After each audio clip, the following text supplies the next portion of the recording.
जय हिंद। चलिए हम हिस्ट्री के एक पीवाई क्वेश्चन को हम सॉल्व करते हैं। प्रीवियस ईयर क्वेश्चन को हम सॉल्व करेंगे। इसमें एक क्वेश्चन रखते हैं आपके सामने। तिथियों के साथ प्रयुक्त होने वाला बीसी का पूर्ण रूप क्या है? इसमें चार ऑप्शन दिए गए हैं। Booking clerk, before Christ, British council, British Columbia. इसमें जो सही ऑप्शन जो है ऑप्शन है ऑप्शन बी, जो ऑप्शन है बिफोर क्राइस्ट। चलिए हम समझ लेते हैं बीसी क्या होता है और इसमें एडी जो होता है। इतिहास में जब हम पढ़ते हैं तो हमें ए बीसी मिलता है और इसमें एक मिलता है एडी। इसको अन्य नाम से भी जानते हैं, बिफोर कॉमन एरा कहते हैं इसे, बीसीई से, और इसे कॉमन एरा के नाम से भी जानते हैं।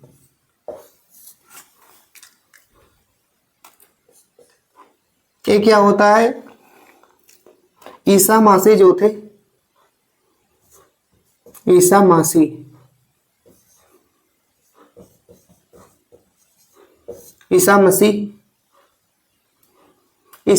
के जन्म के समय को हम न्यूट्रल मानकर, और इनके जन्म के बाद, ये होता है जन्म के बाद का समय होता है, और ये जन्म से पहले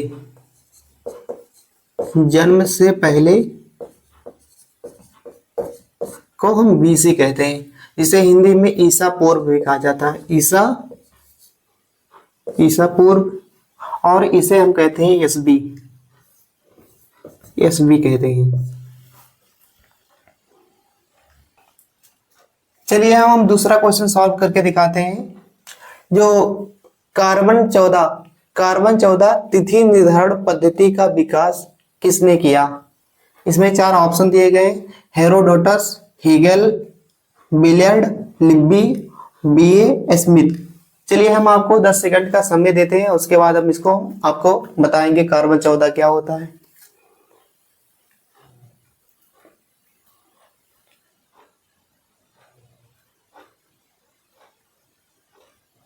चलिए हम अब इसका जवाब हम देते हैं।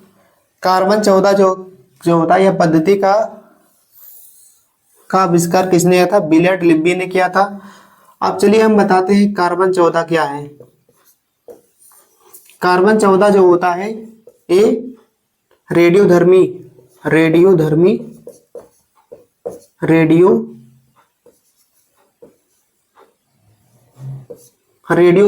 समस्थानिक है।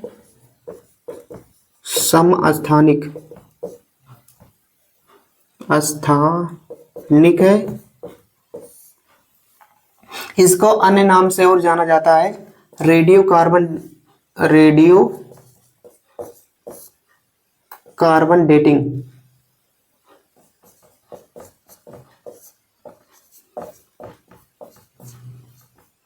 रेडियो कार्बन डेटिंग होता है, यानी इसका तिथि निर्धारित किया जाता है इसके माध्यम से। इसमें बताया गया है कि अगर कोई वस्तु जो होता है, मान लो एक वस्तु है, ये सूर्य के प्रकाश के खुली हवा में ये ऑक्सीजन CO2 जो होता है इस पे गिरा होगा और प्रकाश के जरिए गिरा होगा, और ये कई हजारों साल पृथ्वी के नीचे दबा होगा। जो इसमें जो कार्बन 14 जो बताता है, इसमें कार्बन का 50% हिस्सा जो होता है, जो कार्बन 14 बताता है, इसमें इसका आधा होने में करीब, इसका आधा होने में लगभग 5730 वर्ष का समय लगता है। तो उस तरह से हम इसको निर्धारण करते हैं कि इसका आधा हिस्सा होने में 5730 वर्ष लगा होगा, यानी इसका 50% होने में 5730 वर्ष लगा होगा। उस तरीके से किसी भी पदार्थ को, किसी मनुष्य के शरीर को हम लोग भी ऑक्सीजन लेते हैं उसके जरिए, तो इसी के जरिए हम बता सकते हैं कि लगभग 5730 साल बाद ये जो होगा कार्बन जो होता है इसका 50% हिस्सा बचा होगा। अब इसका आधा और कर देंगे, अगर इसका इसमें जो होगा इसका 25% हिस्सा बचा होगा इस पदार्थ का, तो इसका भी आधा हो जाएगा। इसका आधा जो होगा वो हो जाएगा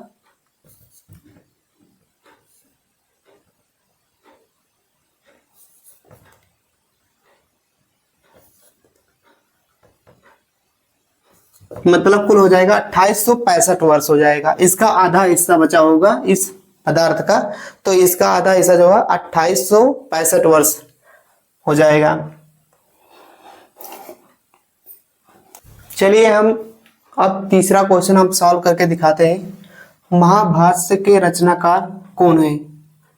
चलिए 4 ऑप्शन दिए गए हैं, कौटिल्य, पतंजलि, कालिदास और भारवी।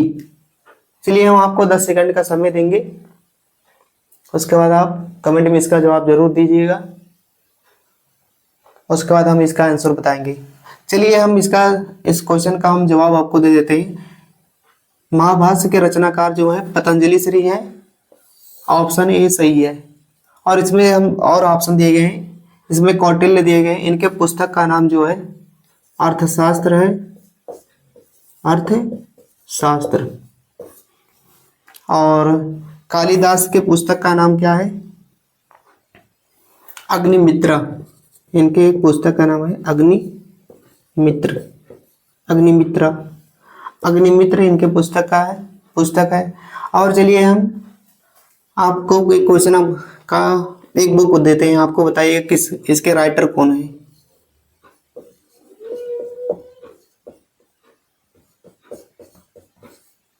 राजतरंगिणी किसकी पुस्तक है? ये आप कमेंट में इसका जवाब जरूर दीजिएगा। चलिए हम आप अगले क्वेश्चन पे चलते हैं।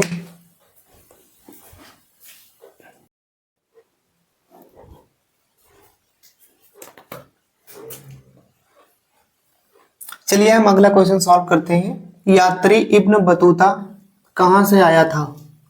4 ऑप्शन दिए गए हैं, मोरक्को, फारस, तुर्की, मध्य एशिया। चलिए हम आपको 10 सेकंड का हम समय देते हैं, उसके बाद आप कमेंट में इसका जवाब दीजिएगा, उसके बाद हम सॉल्व कर देंगे इसे।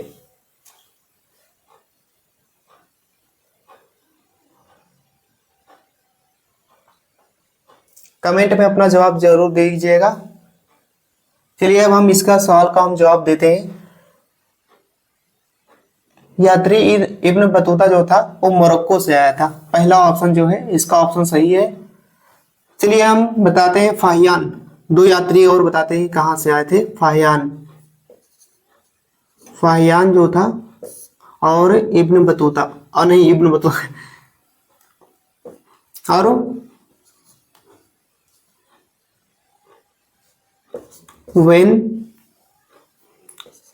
वेन तसांग, ये 2 यात्री जो थे ये चीन से आए थे, चीन से यात्रा पर आए थे भारत में।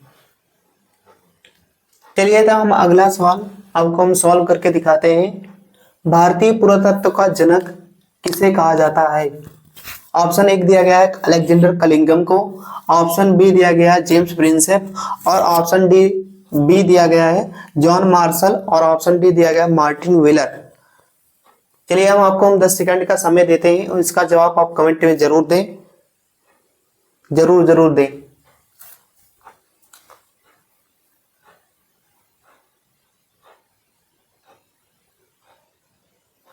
चलिए अब हम इसका जवाब बताते हैं। भारतीय पुरातत्व के जनक अलेक्जेंडर कलिंगम को कहा जाता है, ऑप्शन नंबर ए जो है वो सही है। अलेक्जेंडर कलिंगम को भारतीय पुरातत्व का जनक कहा जाता है।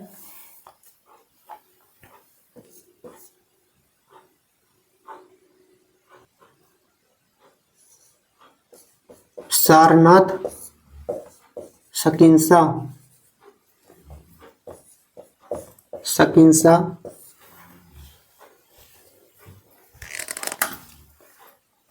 सारनाथ, शकिंसा और सांची।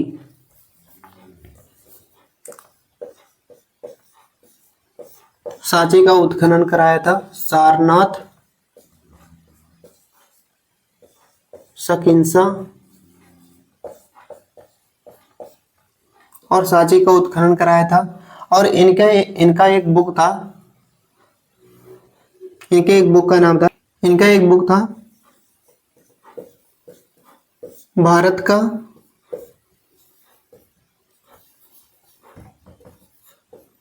प्राचीन भूगोल। भारत का एक प्राचीन भूगोल, भारत का प्राचीन भूगोल अलेक्जेंडर कलिंगन का एक बुक था, जो ये अंग्रेज सिपाही के तौर पर एक पुरातत्व आर्कियोलॉजिस्ट थे। इन्होंने भारत में सारनाथ, सकिंसा और सांची के उत्खनन किया था। इनके एक बुक का नाम था भारत का प्राचीन भूगोल। चलिए अब हम अगले क्वेश्चन पे आते हैं।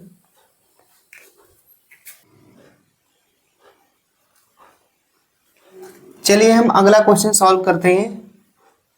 अशोक के अधिकांश अभिलेख जो है किस भाषा व लिपि में है? इसमें चलिए हम बताना है यहाँ पे किस भाषा और किस लिपि में है। चलिए पहला ऑप्शन जो है प्राकृतिक व ब्राह्मणी, ऑप्शन बी जो है पाली व ब्राह्मणी, ऑप्शन सी जो है संस्कृत व ब्राह्मणी, और ऑप्शन डी जो है हिंदी व ब्राह्मणी। चलिए हम आपको 10 सेकंड का समय देते हैं, आप जल्दी से आप इसका जवाब दीजिए कमेंट में।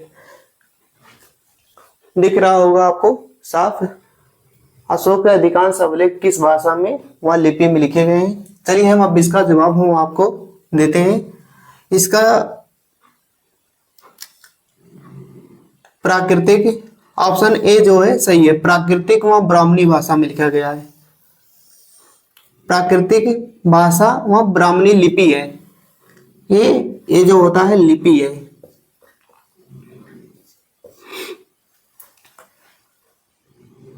लिपि है और ये जो होता है प्राकृतिक जो होता है भाषा।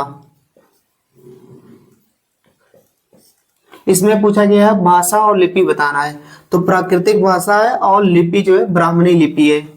और चलिए हम बताते हैं अभिलेख क्या होता है। अभिलेख का अध्ययन करना, अभिलेखों को जो होता है ये पत्थरों पर उकेरा जाता है, शिलालेख होता है। इसे अभिलेख कई प्रकार के होते हैं, जिसे शिलालेख पे उकेरा जाता है और ताड़ के पत्र पे उकेरा जाता था। मतलब ये घोषणा पत्र होती थी जो सभी को मानना होता था। अभिलेख लिखाए जाते जो तो लंबे समय तक काफी चले, इसलिए इसमें ताड़ के पत्र पर लिखाया जाता था और शिलालेख यानी पत्थरों पर उकेरा जाता था। अभिलेख का अध्ययन करना, स्टडी ऑफ अभिलेख, शिला जो होते हैं अभिलेखों का अध्ययन करना जो होता है एपिग्राफी कहते हैं। एपिग्राफी जो होता है अभिलेखों का अध्ययन करना एपिग्राफी कहलाता है।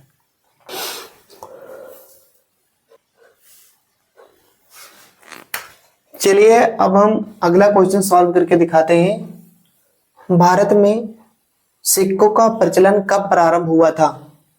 600 ईसा पूर्व, 300 ईसा पूर्व, कनिष्क के शासनकाल, हर्षवर्धन के शासनकाल से। चलिए हम आपको 10 सेकंड का समय देते हैं, इसका जवाब कमेंट में जवाब दीजिए।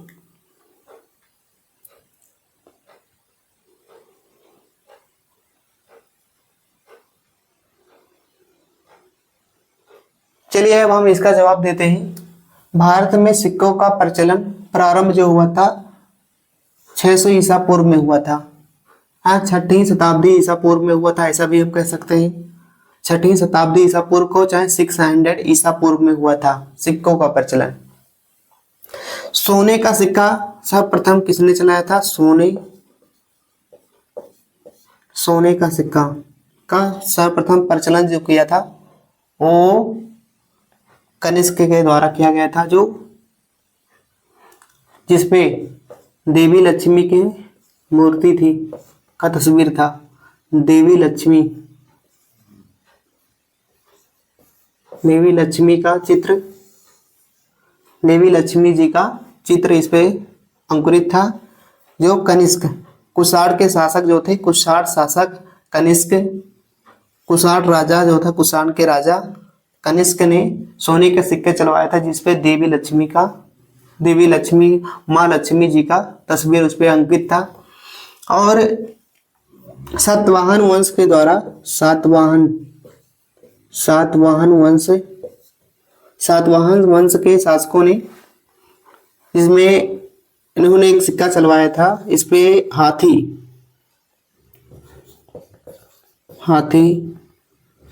घोड़े, शेर और बैल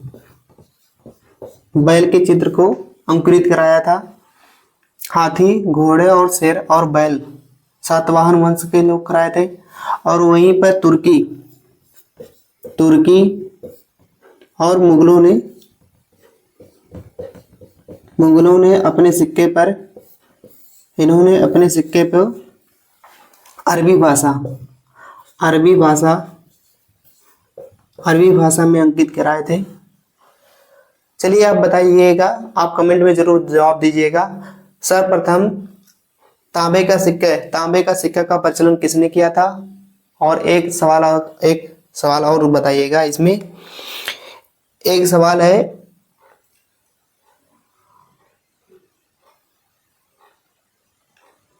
तांबे का सिक्के का प्रचलन किसने शुरुआत किया था तांबे के सिक्के का? चलिए आप कमेंट में जवाब दीजिएगा। हम अगले क्वेश्चन पे अब चलते हैं।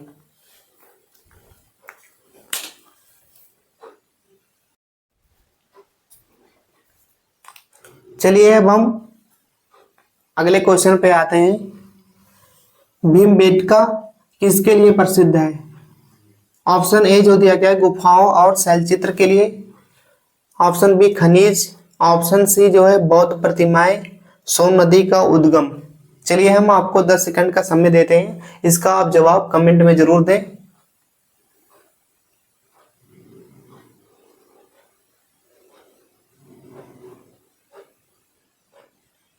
चलिए अब हम इसका जवाब देते हैं। भीमबेटका जो है इसमें गुफाओं और शैलचित्रों के लिए प्रसिद्ध है। शैलचित्र और गुफाओं के लिए प्रसिद्ध है। चलिए अब हम जानते हैं भीमबेटका का लोकेशन जानेंगे। यह है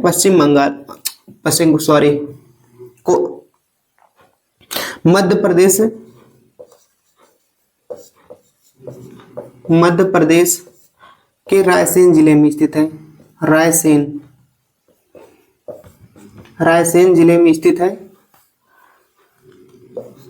और इसमें कुल 750 गुफाएं हैं। इसमें कुल 750 गुफाएं हैं और इसकी खोज किसने की थी? इसकी खोज डॉक्टर विष्णुधर ने किया था।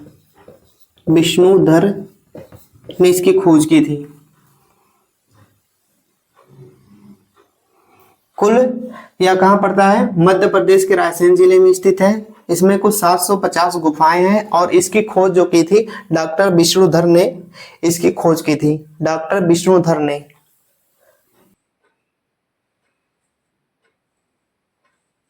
चलिए अब हम आखिरी क्वेश्चन पे आते हैं।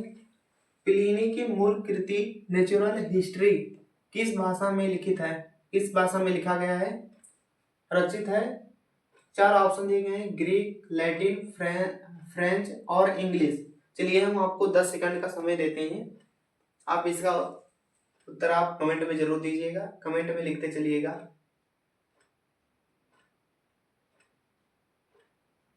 चलिए अब हम इसका जवाब देते हैं। प्लिनी की मूल कृति नेचुरल हिस्ट्री जो है ये लैटिन भाषा में लिखा गया है। ऑप्शन बी इसका सही है। आप कमेंट में आप जरूर दीजिएगा कौन सा सही है। ऑप्शन बी जो है लैटिन भाषा में लिखा गया है। चलिए अब हम मिलते हैं अगले वीडियो में। जय हिंद।